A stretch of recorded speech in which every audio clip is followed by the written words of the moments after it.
तो foundation of art and culture आज के लाइव सेशन में आप सभी का बहुत बहुत स्वागत करता है।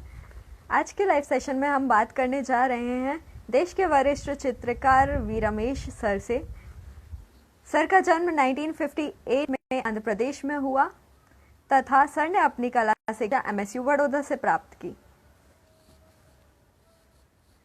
तो सर अभी आंध्र प्रदेश विशाखापट्टनम यूनिवर्सिटी में शिक्षा प्रदान कर रहे हैं। हम सर को ज्वाइन करते हैं जल्दी ही।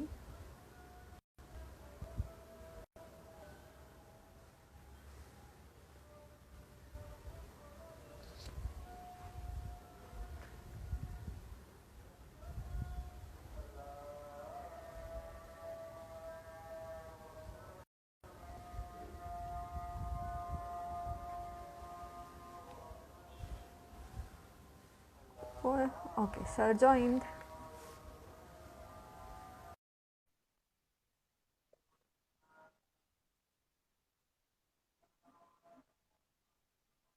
Right, good afternoon. नमस्कार sir, foundation of art and culture आपका बहुत बहुत स्वागत करता है। Namaskar, good afternoon. And I'm simply delighted to be part of this endeavor of yours. मैं बहुत खुश हूँ.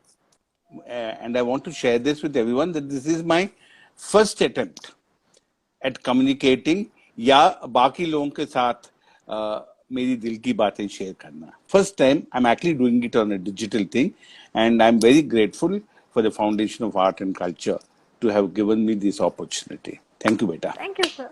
Thank you so much. It's our pleasure actually. Yeah. Sir हाँ. तो हम शुरुआत करते हैं सबसे पहले आपसे पूछते हुए कि आपके कॉलेज के दिन बड़ौदा में कैसे थे? मैं अभी सोच रहा था, आज ही फोटोज देख रहा था कि आई थिंक जब मैं पढ़ा करता था तो शायद बड़ौदा के सम ऑफ द बेस्ट अभी जितने भी कलाकार हैं इंडिया में सब वहाँ स्टूडेंट्स थे. और मैं बहुत खुशकिस्मती हूँ कि मेरी जो टीचर थी ड्राइंग की वो नसरीन मोहम्मदी थी, who just had a fantastic show in a Metropolitan, and she was an amazing teacher. तो मुझे आज तक जो भी थोड़ी बहुत एस्थेटिक सेंसिबिलिटी बोलते हैं अगर है या थोड़ी बहुत सेंसिबिलिटी है आर्ट में, वो because of Nasreen Mohammadi as who was my teacher. There was Ghulam Mohammed Sheikh, there was Ratan Parimoo थे आर्टिस्ट थी में, फिर तो अच्छा जगह था एंड फ्रीडम था. और जयश्री मैडम मेरी सीनियर थी 2 साल मुझे याद है. एंड तो it was a fantastic lively place जो अनफॉर्चुनेटली आजकल मैं देखता हूँ कि बहुत से कॉलेजेस में नहीं रहा. किस कारण मुझे पता नहीं.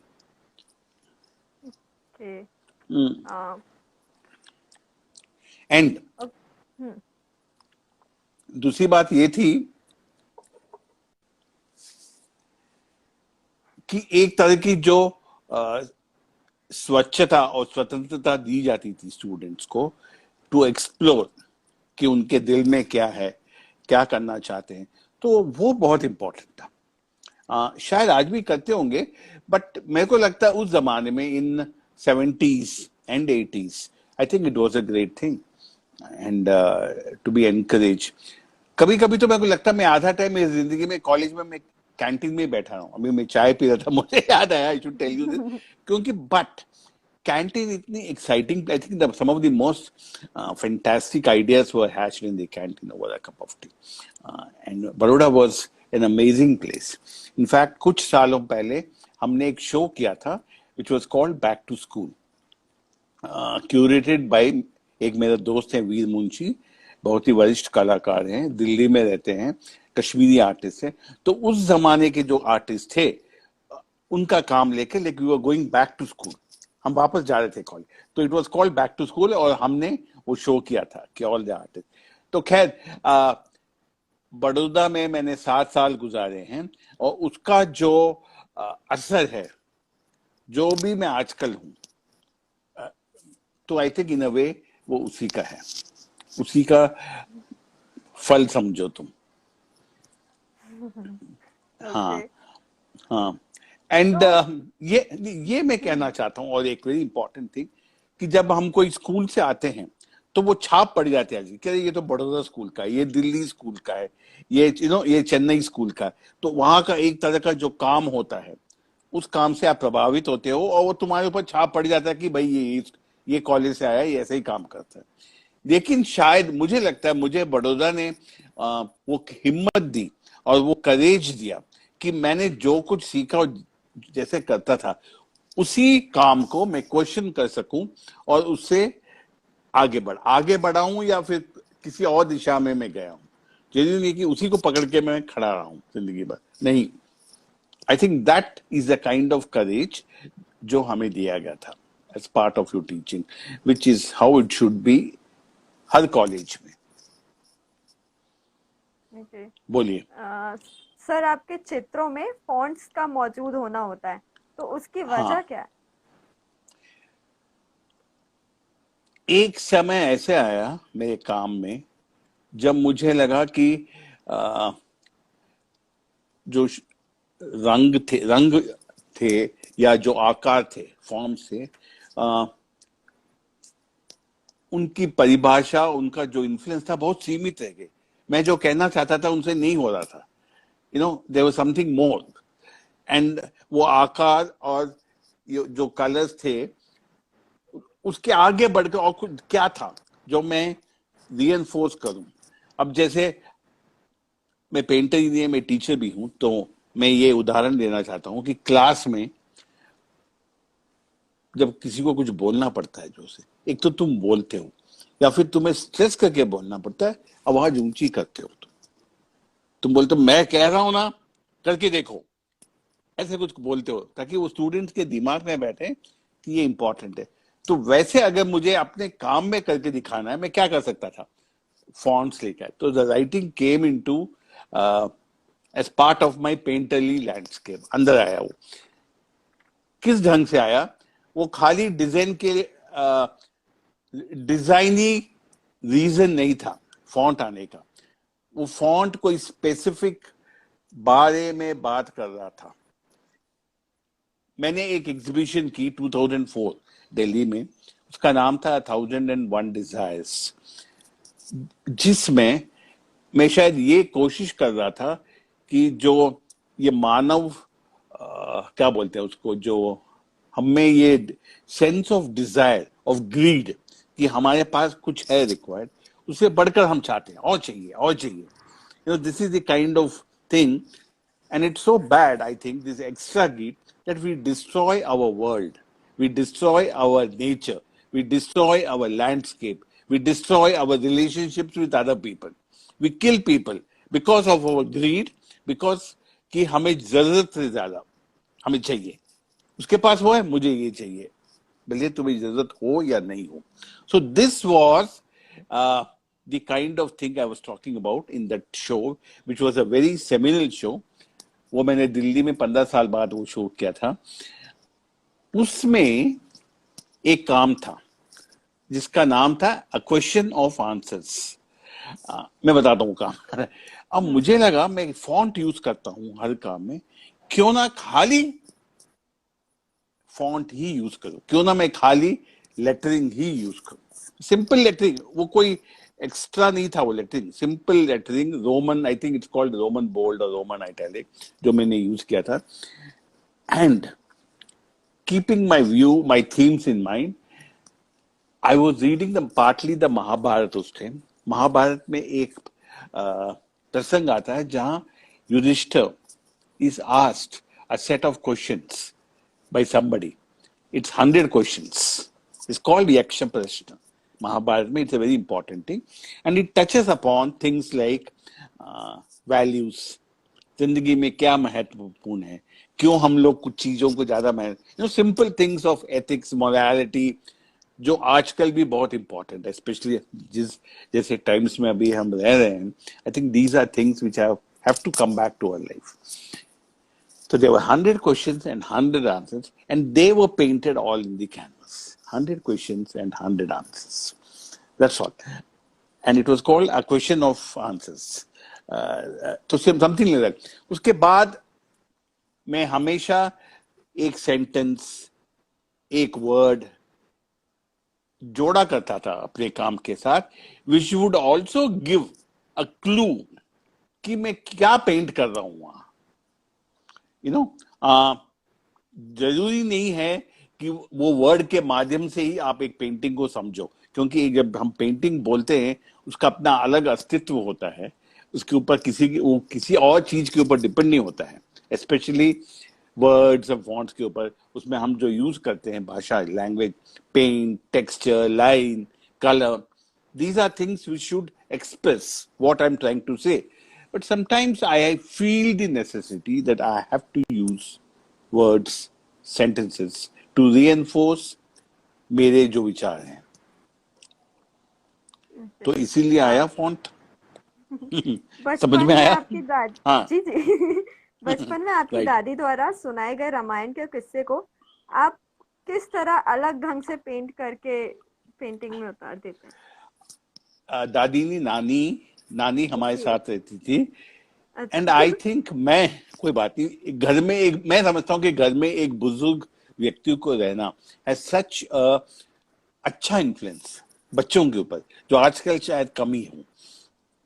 और मुझे अभी भी याद है कि जब हम खाना नहीं खाते थे या खाना खाते वक्त वो बैठ के कहानी शुरू करती थी, और ठीक खाना खत्म होते ही उनका कहानी रुक जाता था, और अगला chapter would start the next day dinner. So she would stop it, उस जगह रोकती थी कि ताकि हमारा खाना खत्म हो जाए चुपचाप।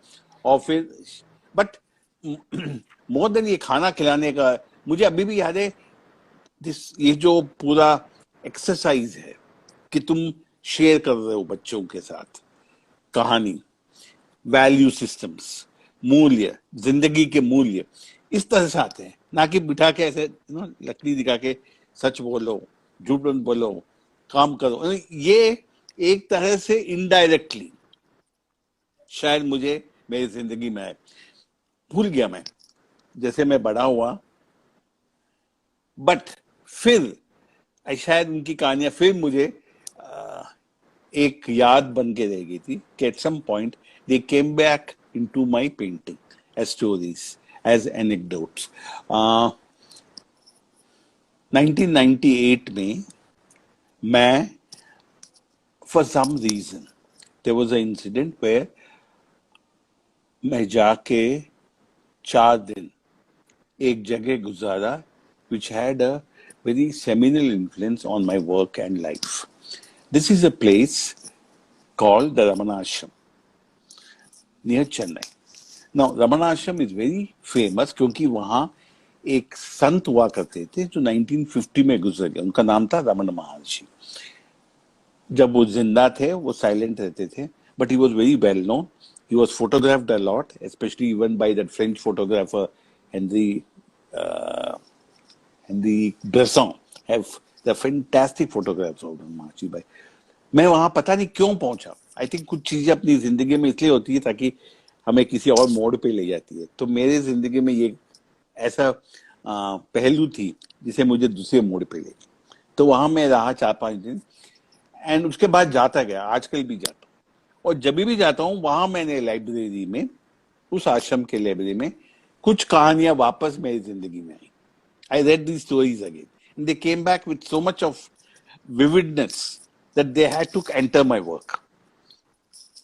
वहीं मैंने कुछ कवि, भक्ति poets, medieval भक्ति poets पढ़े मैंने, which has really moved me a lot and which continues to move me. अभी भी मेरे काम में भक्ति is, इंग्लिश में डिवोशन बोलते हैं, इबादत बोलते हैं, सच अ स्ट्रॉन्ग फीलिंग। तो मुझे आजकल लगता है कि मेरे काम में more than a kind of intellectual thing, along with the visual language, it has to be filled with a strong sense of भाव या इमोशन।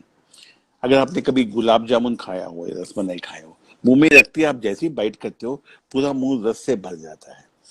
मुझे लगता है ऐसी पेंटिंग होना चाहिए, देखते ही योर हृदय should be full of a strong emotion. ये बोलना अलग बात है, लेकिन करना अलग बात है। इट्स वेरी मुश्किल, बहुत मुश्किल है। क्योंकि फिर मेरे को लगा I would envy people like a writer और अ म्यूजिशियन, क्योंकि अ म्यूजिशियन तो एक लाइन गा के can fill you with so much of joy and emotion. A writer with one sentence can actually एक बड़े इमोशनल लैंडस्केप क्रिएट कर सकते, लेकिन मैं ऐसा नहीं कर सकता क्योंकि मेरी भाषा ही अलग है. एंड मेरे सामने कोई ऐसे एग्जाम्पल्स नहीं थे, प्रेसिडेंट्स, जो भक्ति यूज्ड भक्ति एज अ मीडियम. तो मुझे थोड़ा आगे पीछे करके this is still something which I am involve मेरे काम में.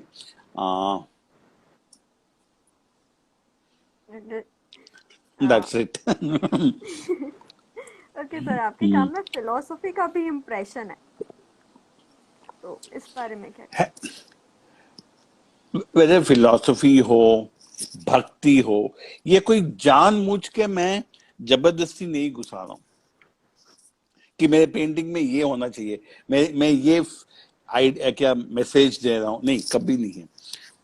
लेकिन इट्स लाइक कभी हम काला चश्मा लगाते हैं तो दुनिया पूरी एक अलग रंग की नहीं रहती. तो ये जो फिलॉसफी है, ये जो कहानियां हैं, ये जो भक्ति भाव है, ये सब मेरे अंदर है. ये सब मेरे पर्सनालिटी, मेरे बीइंग के एक हिस्सा है. और जब मैं काम करता हूं, कहीं ना कहीं वो काम के अंदर प्रकट हो ही जाते हैं. And that's the way it has to be. एक मेरे दोस्त हैं जो क्लासिकल सिंगर है साउथ इंडिया में. Is a very very eminent well known classical singer. His name is Sanjay Subrahmanyan. Okay, तो मैंने उनका वो एक बार स्टूडियो में आके गाया, मैं उनका सुनता हूँ गाना. उनका ही नहीं, फिर मेरे को लगा कि when you talk of south Indian music, class जैसे हिंदुस्तानी क्लासिकल होता है north Indian, Karnataka music is a south Indian form. उसमें जैसे भारतीय संगीत में एक सांप्रदायिकता होती है जिसमें the musician can not go beyond the parameters set for him. There are these parameters. But a good musician has the ability to take off, to fly, to find his sense of freedom within the walls of the raga he is singing. That for me is innovation. तो this is what something मैं अपने काम में भी ढूंढ रहा था कि ये जो बाउंड्रीज है, ये कौन सेट करता है मेरे लिए? कोई मेरे लिए बाउंड्री सेट नहीं करता, मैं खुद सेट करता हूँ अपने आप. मेरे काम में मैं खुद बाउंड्रीज, खुद सीमाएं, खुद पहद में सेट करता हूँ और फिर उनको उसके अंदर अपना फ्रीडम फाइंड करने की जो एक्ट है वो खुद मेरा पेंटिंग का एक्ट है. That's what painting is all about for me. Because I set the limits and I find the freedom to do so. Okay. I think that's what it is, ultimately for me as painting. Because when people say I'm looking for freedom in a work, freedom is what is there for you as a painter, as in nobody can stop you. कोई तुम्हें रोक नहीं सकता है सोचने से. कितने भी बड़े जेल हो, तुमको जेल में डाले, तुमको सोचने से कोई रोक नहीं सकता है. वैसे कोई भी तुम्हें स्वतंत्रता विद ग्रेट फ्रीडम, कोई तुम्हें रोक नहीं सकता कि तुम कैसे काम करना चाहो. We have to find means and ways. बोलिए, ये मेरा काम का ढंग है. एंड आई ऑलवेज फेल्ट कि ये जो मेरा काम है वो एक तरह का संवाद है, एक तरह की डायलॉग है विथ लाइफ इटसेल्फ.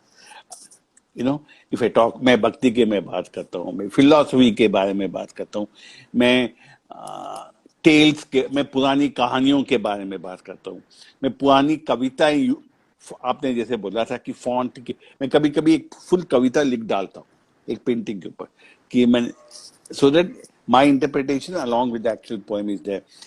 किसी ने मुझे पूछा कि ये इलस्ट्रेशन नहीं हो जाता क्या? तो मुझे कोई डर नहीं है, अगर है तो है. How does it matter? Why do we draw these walls की इलस्ट्रेशन है, पेंटिंग है. इंडियन आर्ट में some of the best masterpieces, some of the most beautiful works of art, मेरा फेवरेट पेंटर है, पहाड़ी पेंटर, उनका नाम Nainsukh. Have been part of it, have been illustrations for books. तो उसमें कोई खराबी नहीं है, आई नेवर फेल्ट कि मैं कुछ खराब कर रहा हूँ। तो for me the act of painting is a dialogue which I have with my life, with life in general. I respond to life around me as every artist does. And हर कलाकार अपने ढंग से रिएक्ट करता है जिंदगी, कोई landscape द्वारा, कोई फिगरेटिव द्वारा, कोई एब्स्ट्रैक्ट द्वारा। तो ये अपनी अपनी सोच है, अपना अपब्रिंगिंग है, अपना सेंसिटिविटी है, और यही हमें ये रिएक्शंस क्रिएट करती है। I think that is it. आप पोएम्स पढ़ते हैं तो शायद आप पोएम हाँ, लिखते भी होंगे। नहीं मैं लिखता नहीं हूँ, मैं पेंट करता हूँ उनको। बट आई थिंक मेरे जो पोएम्स हैं वो मेरे पेंटिंग्स हैं, you know, in that sense कि अगर मैं लिखूं तो मुझे पेंट करने की कोई जरूरत ही नहीं है। आई थिंक एवरी टाइम मैं ब्रश पकड़ के जब कैनवास के ऊपर रंग लगाता हूँ, that for me is an act of ibadat. That for me is an act of writing. Okay? वो अलग बात है कि जब आप राइटिंग देखते हो तो इमीडिएटली समझ जाते हो, पेंटिंग देखते हो तो थोड़ा टाइम लगता है, थोड़ी वक्त लगती है समझने में, बट ठीक है, that is what this medium is. And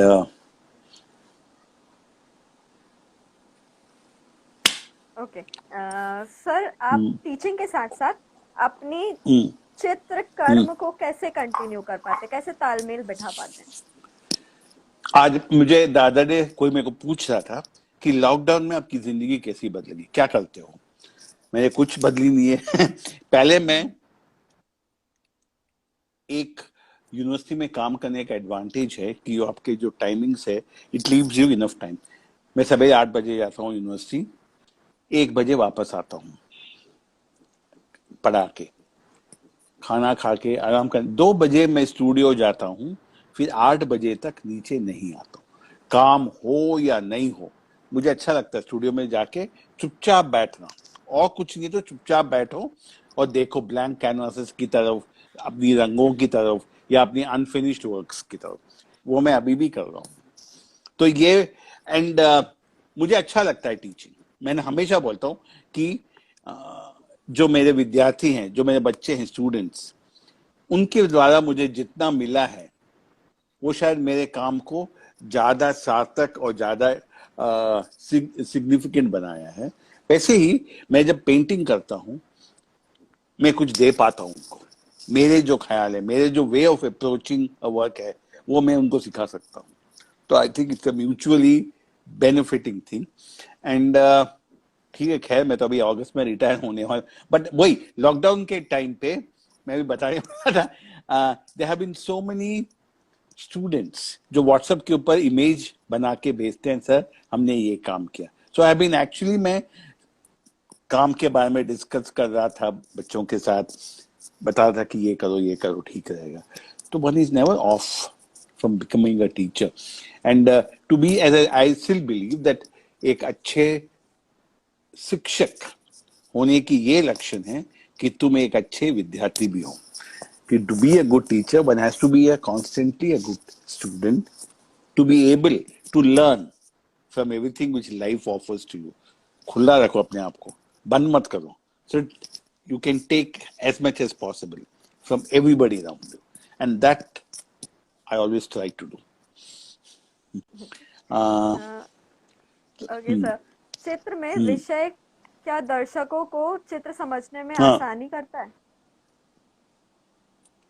एक बार चित्र फिर में विषय पूछो। का होना दर्शकों को, चित्र में विषय का हाँ, होना दर्शकों को चित्र समझने में आसानी करता है?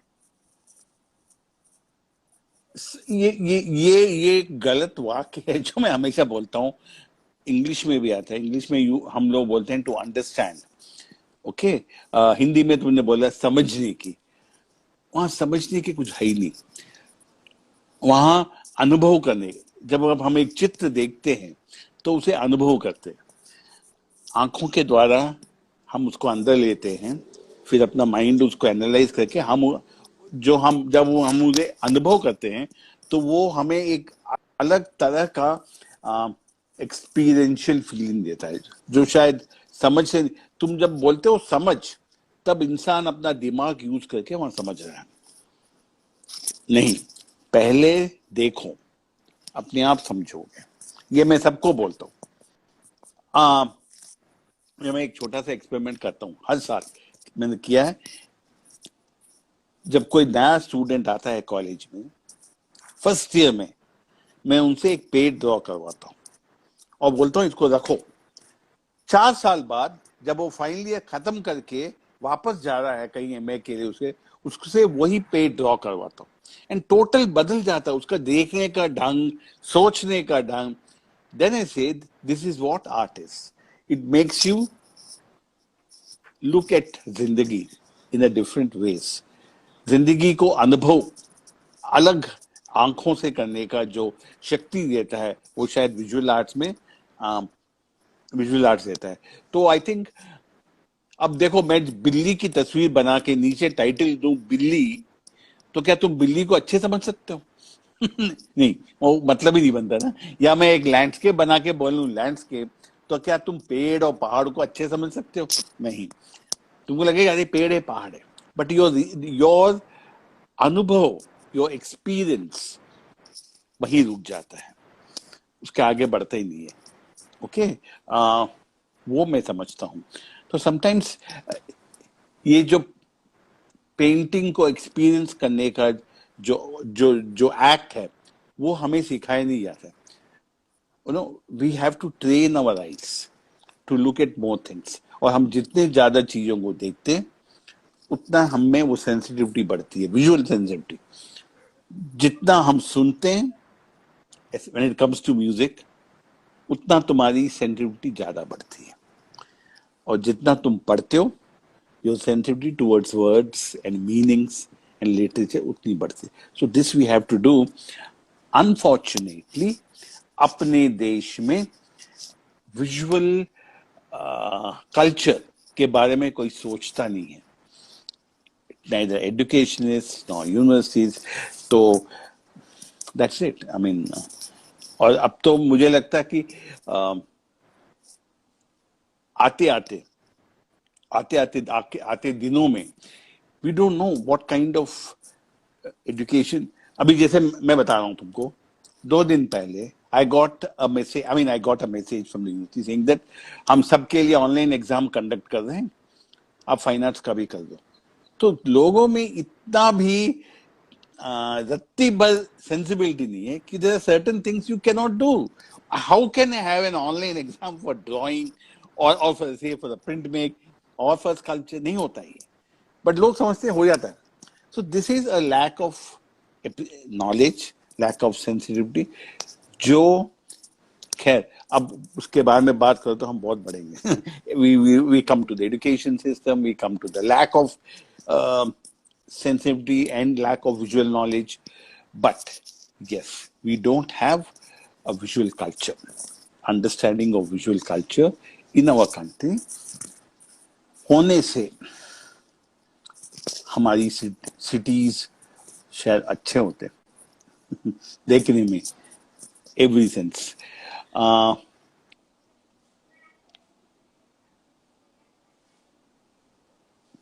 कुछ मैं कहने वाला था, याद आती मैं बोलूंगा। ओके, ठीक है, तो फिर मैं दूसरा क्वेश्चन पूछती हूँ। आप अपने जी, चित्रों में विषय कैसे चुनते हैं? मैं चुनता नहीं हूँ। मैं अभी मैं तो कभी वो मैं ये कहना चाहता हूँ कि मेरे हिसाब में वो मुझे चुनते हैं कि भाई, मैंने किसी को बोला कि समटाइम्स एक आइडिया आता है तो मैं इमीडिएटली उसको पेंट नहीं कर सकता।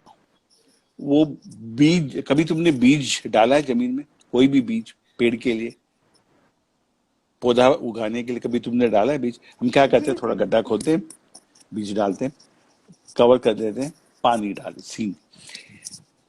अब तुम्हारी किस्मत अच्छी हो तो 4-5 दिन में बाहर वो निकलता है, पौधा बड़ा होता है, नहीं हो तो नहीं निकलता है।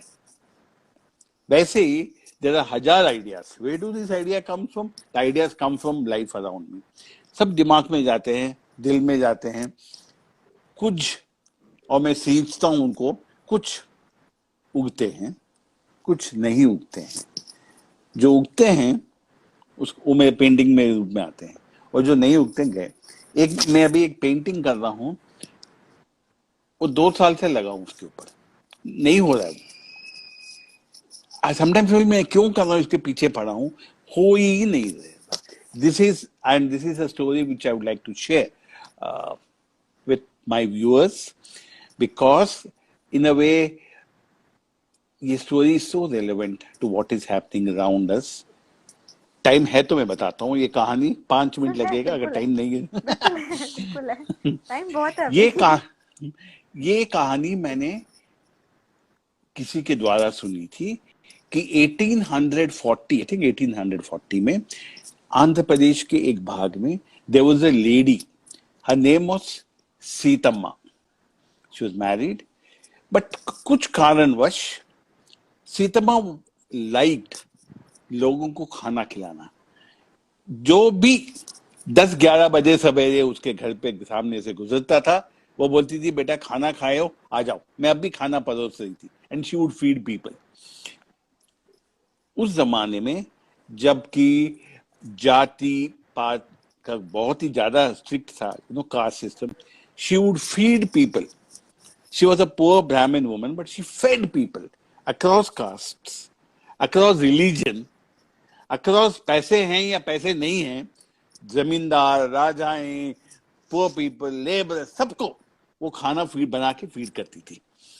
English people, because we were ruled by the English, and she became so well known कि उसका पूरा संपत्ति जो थी उसके पीछे, पूरा हस्बैंड का प्रॉपर्टी पूरा गया लोगों को खाना खिला खिला के। वो कभी घर से निकली नहीं, क्योंकि वो हमेशा 3 टाइम वो खाना खिला के बना के लोगों को खिलाती थी जो गरीब है। वो बोलती बस यही उसका काम था।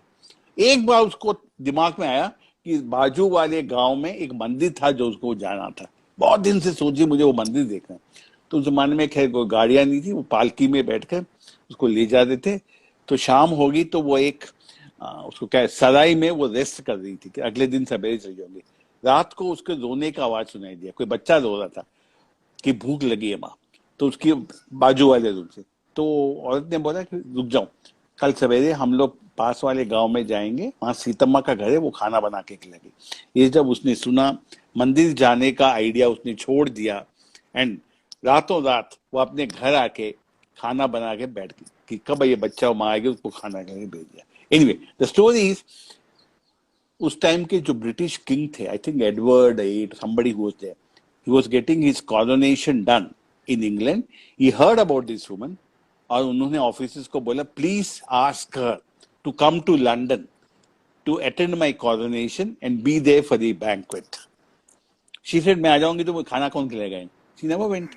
So finally the king got her photograph taken, and the photograph was kept on a chair in the banquet hall, the King of England, when the thing was given, because people just had no.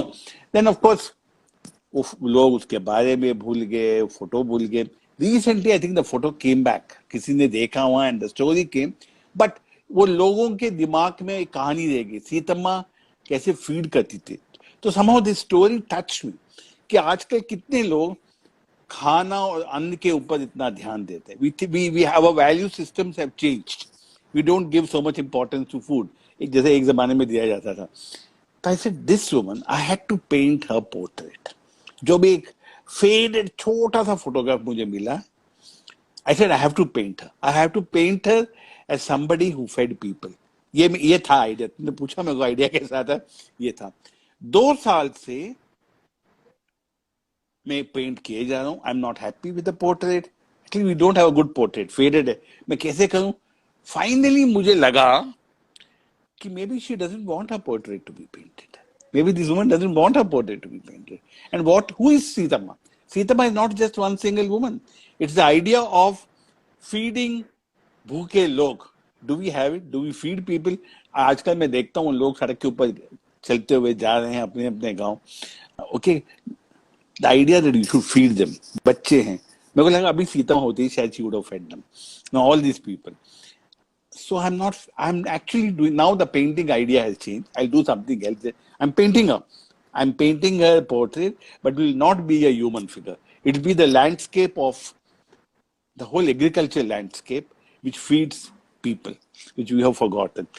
तो ऐसा मेरा idea change हो गया. These are things which, you know, uh, so Okay, sir. I hope I have not bored people with all these stories. I love telling stories. When I teach, I tell stories because I think कहानी सुनाने में बहुत मजा आता है. शायद उसमें बहुत कुछ सीखने को मिलता है जब हम कहानी सुनते हैं या कहानी बोलते हैं, कहानी एक्सचेंज करते हैं. शायद उसमें rather than merely instructing, I think कहानी बोलने और सुनने में बहुत मजा आता है मुझे, इसलिए मैं सुनाता हूँ. इसलिए on that note, I think बोलिए. ओके, तो आपको पब्लिक आर्ट करना पसंद है क्या, और अगर है तो कुछ प्लानिंग्स? मैंने कभी किया नहीं है, ऑनेस्टली स्पीकिंग. फॉर मी अभी भी painting is a very private act. मेरा कंफर्ट जोन है स्टूडियो. नहीं, बाहर निकल सकते हैं, मैं स्टूडियो में बैठता हूँ, काम करता हूँ. लेकिन कभी कभार मुझे लगता है कि शायद आजकल मैं देखता हूँ दीवार जैसे खराब कर रहे हैं लोग पब्लिक आर्ट के नाम पे, तो शायद कुछ अच्छा हो तो अच्छी बात है. मैं किसी से बात कर रहा था, गोविंद सर से, कि why can't we have a camp of public art, get some good people and कुछ करवाओ rather than अब ये पता नहीं क्यों सबको चस्का लगा पब्लिक आर्ट करो दीवार के ऊपर. हमारे यहाँ विशाखापट्टनम में दीवारों को मैं समझता हूँ कि खराब कर दिया है. अच्छे खासे सफेद दीवारों को छोड़ो, और अगर पब्लिक आर्ट करा रहे हो तो अच्छे से कराओ. तो ये I think it's a good idea to get it done. Okay sir, so कुछ लाइव क्वेश्चंस लेते हैं हम, जो हमारे Right. व्हाट्सएप नंबर पे आए हैं. आर्ट में कल्पना होती है जो दिमाग में चल रही होती है, तो हम उसको पेंटिंग में कैसे व्यक्त कर पाते हैं? कैसे व्यक्त कर पाते हो? खैर, जब कोई इंसान 4 साल 5 साल 6 साल एक तरह का ट्रेनिंग लेता है आर्ट स्कूल में जाकर, तो इन अ वे तुम्हारा दिल और दिमाग are trained that they convert, वो बदलते हैं किसको, तुम्हारी जो कल्पना में आती है या तुम्हारी जो कल्पना है उसको कॉन्क्रीट फॉर्म्स में बदलने की, which can express the same thing. That's how you're trained. Okay, वही नहीं, हम आई थिंक हर मानव में वो जिज्ञासा है या फिर that thing of to do something is there. अभी साउथ में I wish I can show you, take you outside and show you people gate के सामने सब यहाँ साउथ में धो के they put designs. They're not expressing, they're just drawing. So the idea of doing a form कि एक आकार के द्वारा तुम कुछ अभिव्यक्त कर रहे हो, वो हर इंसान में है. And I think if you trained, your कल्पना and your skills will come together and कुछ ना कुछ निकलेगा बाहर. ओके सर, आपकी रामायण सीरीज के बारे में कुछ बताइए. नहीं, रामायण नहीं था वो, बट मैंने रामायण के ऊपर किया नहीं, बट मैं कभी कभी आई टेक स्टोरीज हमारे माइथोलॉजी से, मुझे अच्छे लगते हैं क्योंकि कुछ स्टोरीज के रिलेवेंस अभी भी है. अपने जमाने में जिस तरह से अपने जो वैल्यू सिस्टम बदल रहे हैं, मैं समझता हूं कि शायद इन कहानियों की यहाँ आवश्यकता है सुनाने को, पेंट करने को. तो मैं पेंट करता हूं. एंड एक ये है कि बाय पेंटिंग दी स्टोरीज में खाली अपने हेरिटेज है या फिर भारतीय कला है, भारतीय संस्कृति नहीं, मैं अपने आप को एक समकालीन कलाकार मानता हूं, समकालीन चित्रकार मानता हूं. और मैं अपनी भाषा यूज करता हूं पेंटिंग में, जिससे भी मुझे कुछ मिले मैं लेने को तैयार हूँ, भले वो रामायण हो, महाभारत हो, पौराणिक गाथाएं हो, या पोइट्री हो, या फिर कॉन्टेम्प्रेरी इंसिडेंट्स हो जो मेरे आसपास हो रही है, मैं कहीं से भी लेता हूँ in this process of painting. That's it. I don't अपने आप को बंद नहीं करता हूँ, मेरा दिल खुला है हर चीज के लिए, अंदर आने के लिए। अब कुछ ही चीजें रहती हैं, कुछ नहीं रहती है, तो दैट्स इट। ओके सर, अगर आप आर्टिस्ट हम्म। नहीं होते तो क्या होते?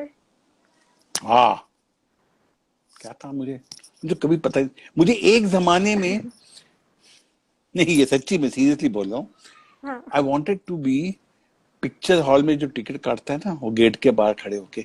I thought that was a very exciting thing, क्योंकि हर पिक्चर देख सकता है करके, वो टिकट काट के खड़ा है गेट के ऊपर।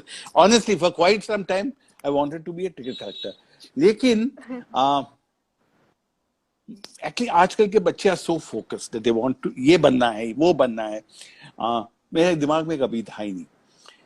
मैं स्कूल जब तक किया मुझे पता नहीं था, बट मेरे जो फादर हैं वो इंजीनियर हैं, okay, and he wanted me to be an engineer और ए डॉक्टर।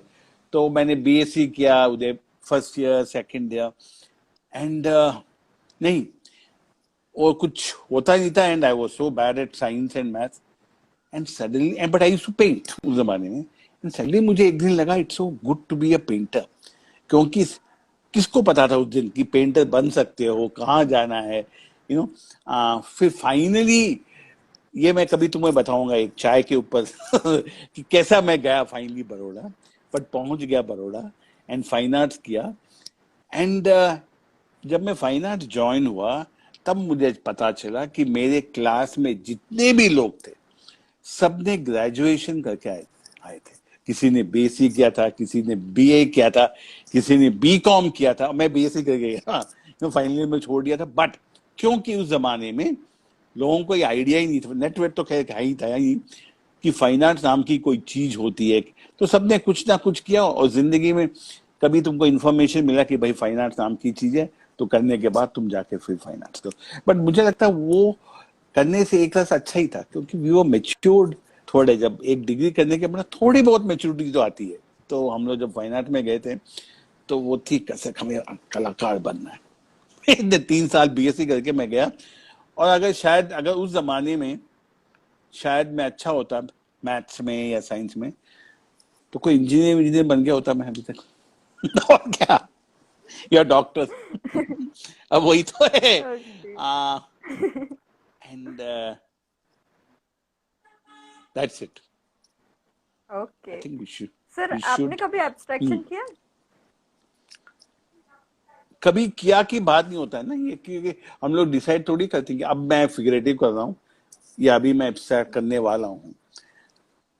ये जो सफर है पेंटिंग का, देयर हैव बीन टाइम्स तुम्हारा एक काम, मेरे काम, एक तरह का एब्स्ट्रैक्शन अपने आप आया है, क्योंकि वहां शायद जरूरत थी।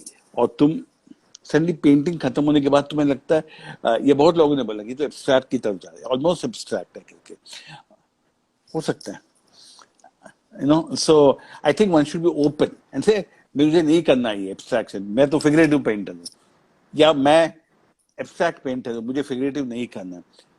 थोड़ा अपने आप को छोड़ो, let things enter your heart and see what happens. This is, somebody asked me कि तुम्हारा काम में कभी कभी, sometimes I do very realistic work, very realistically, and sometimes it's kind of, you know, उतना रियलिस्टिक नहीं होता है। तो क्यों, तो मैं बोलता हूँ देखो, अगर तुम पेंटिंग को एक भाषा समझते हो, एक लैंग्वेज समझते हो, तो अपनी निजी जिंदगी में भी हम कभी एक भाषा में आजकल नहीं बोलते हैं। मैं जैसे तुम्हारे साथ बात कर रहा हूँ, तो मैं इंग्लिश वर्ड्स यूज कर रहा हूँ, हिंदी में बात कर रहा हूँ, और अगर शायद मुझे थर्ड लैंग्वेज कुछ आया होता जो तुम्हें भी पता है, तो शायद 3 लैंग्वेजेस में हम लोग बात करते हैं। Like at home, my wife Rupa, वो भी इंग्लिश जान, तो हम लोग कभी झगड़ा करते थे इंग्लिश में, हिंदी में, तेलुगु में भी बात करते हैं, और 3 लैंग्वेज में बात करते हैं।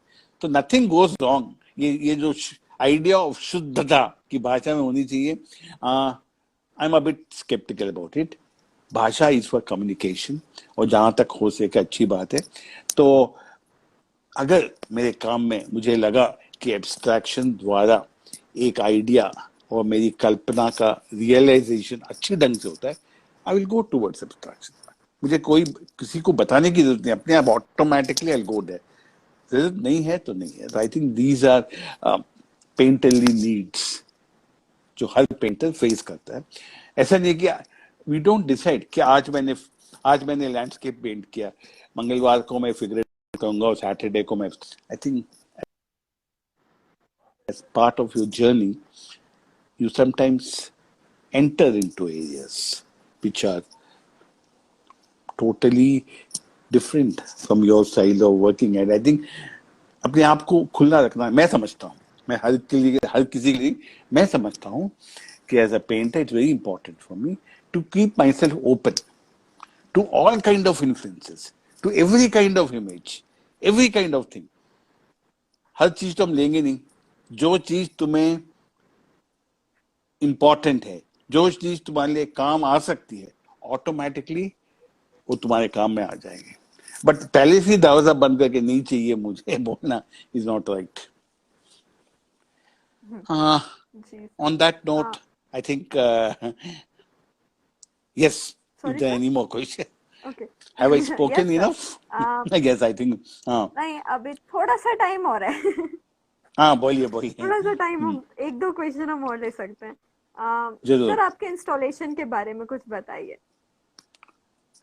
मैंने कभी किया नहीं है तो मैं इसके ऊपर टिप्पणी नहीं कर सकता हूँ, क्योंकि जिस चीज के बारे में मुझे पता नहीं है बोलना अच्छी बात है। But I am very moved. I think installation is the next. कभी ये जो 2 डायमेंशनल ऑफ अ पेंटिंग जब हम सीमित हो जाते हैं, तो एक तरह से उससे बाहर सोचने की शक्ति अगर चाहिए हमें, या फिर वो कैपेबिलिटी चाहिए, तो I think installation is very good. And installation perhaps, तुमने मेरे को एक बात पूछा कि आप फॉन्ट क्यों यूज करते हो।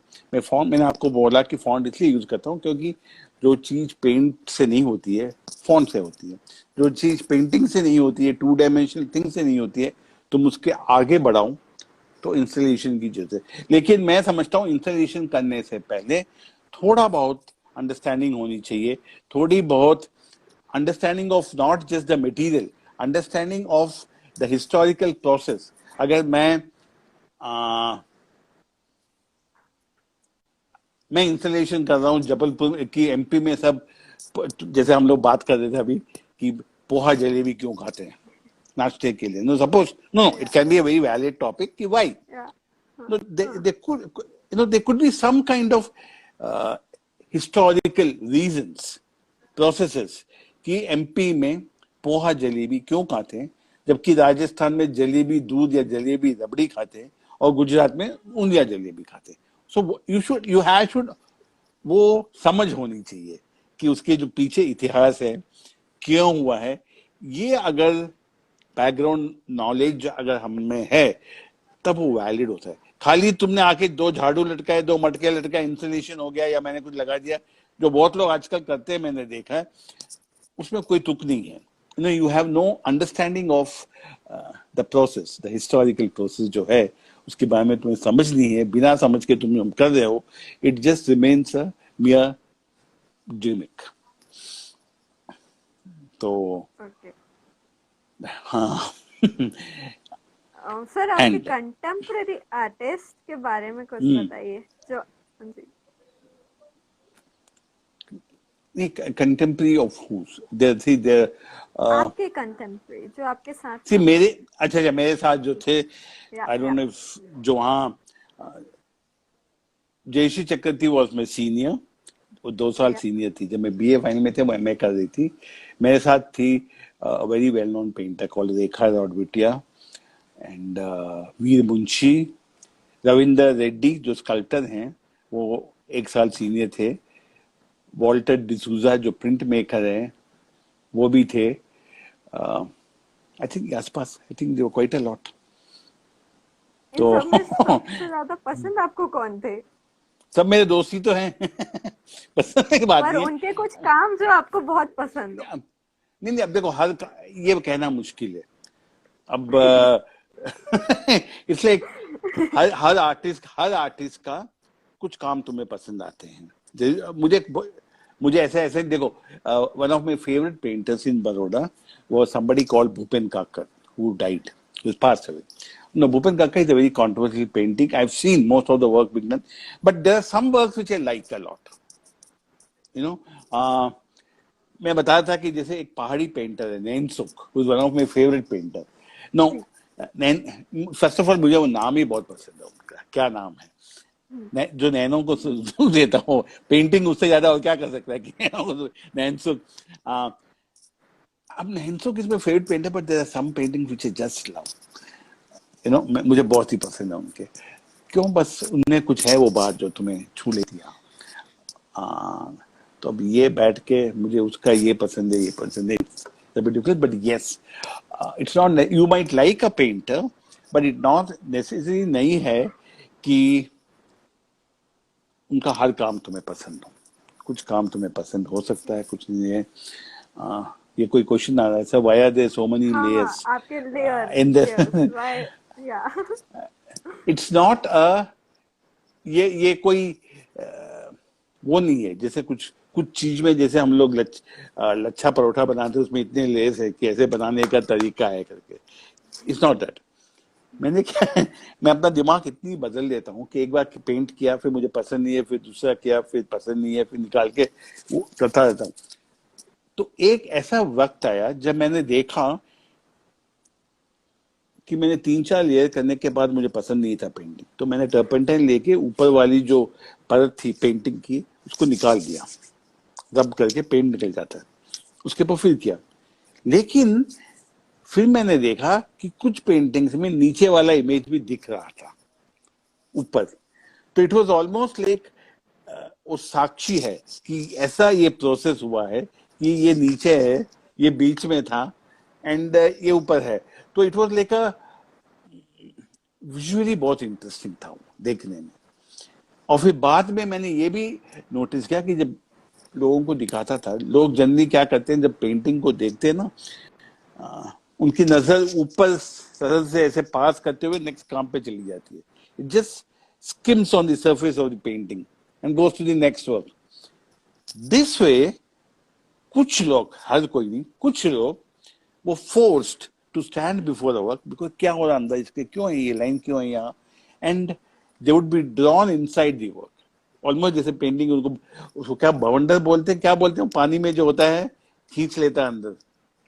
जी What do you जी, call वो it? वंडर ही कहते हैं बाउंड्री कहते हैं, वर्लपूल इंग्लिश या में बोलते हैं वंडर ले उसको। लेता है जी। हाँ, it pulls you in. So I या wanted my work then to be like a whirlpool, कि उसके सामने कोई आए तो it pulls you inside the work and you spend some time उसके सामने। तो ये एक इरादा था। तो आई लाइक लेयरिंग वर्क। कभी नीचे कुछ ड्राइंग होता है and then you see how a thing builds up, की हर चीज का तुम्हें ख्याल है कि अच्छा ऐसा किया होगा, फिर मिटा दिया होगा कुछ। तो तुम, अब मैं 4 महीने, 5 महीने, 1 साल एक काम के ऊपर लगाता हूँ, तो एक्सपेक्ट द व्यूअर कि आधा घंटा तो खड़े होके तुम देखो कि क्या हुआ करके, है ना? ऐसे नहीं कि तुम देख सीधा नहीं हो।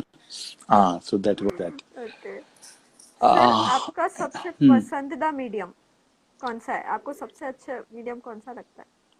मुझे हमेशा ऑयली अच्छा लगता था। मैंने एक बार एक्रेलिक, मैंने सोचा सब एक्रेलिक कर रहे हैं, मैं भी करूंगा एक्रेलिक, ये बोलते ना कि तो एक्रेलिक लिया, then realise I am not good at acrylic. मैं खाली 6 कोट 7 कोट एक्रेलिक लगा के उसके ऊपर ऑयल करता था।